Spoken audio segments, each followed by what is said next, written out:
95% of our life is coming from the programs of life, how to live life that we get in the first 7 years of life. That's why poor people stay poor and rich people stay rich. The movie The Matrix is not science fiction. It's a documentary. Every human, and this is a fact, every human first 7 years is download a hypnosis. The brain of a child under 7 is in a lower vibrational frequency. When you put wires on a person's head, you read electroencephalograph, reading brain activity. A child below 7 has a lower vibration than consciousness. It's called theta. Theta is imagination. Oh, that's how kids play a tea party with mud pies, but to them it's a real thing. A kid rides a broom, it's a horse. That's theta, imagination. Theta is also hypnosis. And the idea is this: before you can become conscious, if you don't have any programs, what are you going to be conscious of? So nature makes the first 7 years. What kind of programs are required to live on this planet? I say, how do you get them? Theta is hypnosis. You just watch. You watch your parents, you watch your siblings, and your community, because you have to learn how many 100,000 rules. Think about it. Just to be a functional member of a family and a functional member of a community, there are rules. Teach an infant these rules. I say, oh, you don't have to. First 7 years, they observe it and just download it. Look, this is not new. I mean, there's the famous book, Rich Dad, Poor Dad.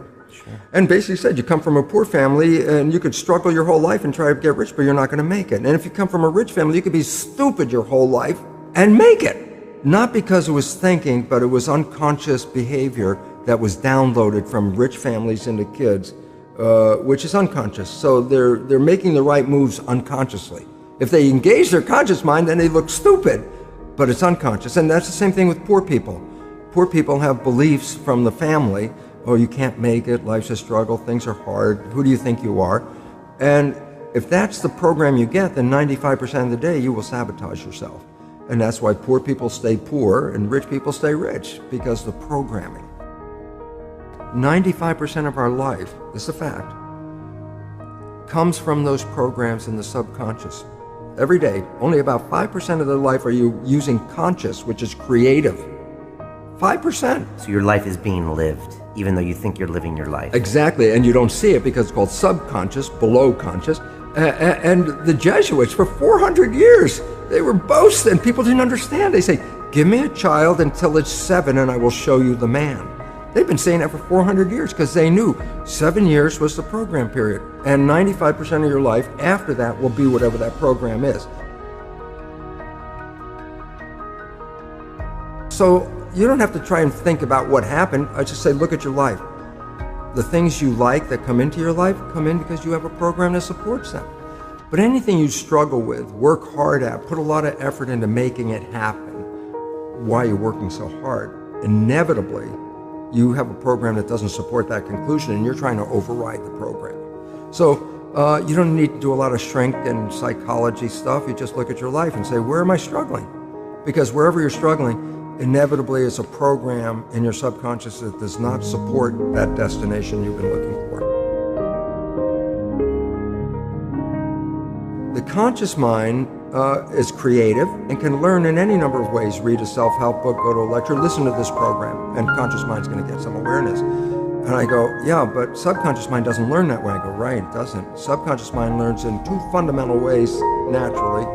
Hypnosis, which is the first 7 years, and after age 7, how do you put new programs in? Repetition, practice. You want to drive a car, you didn't learn how by just getting in the seat and put the key in. You had to practice driving the car. You want to learn the alphabet. How many times did you go from A to Z?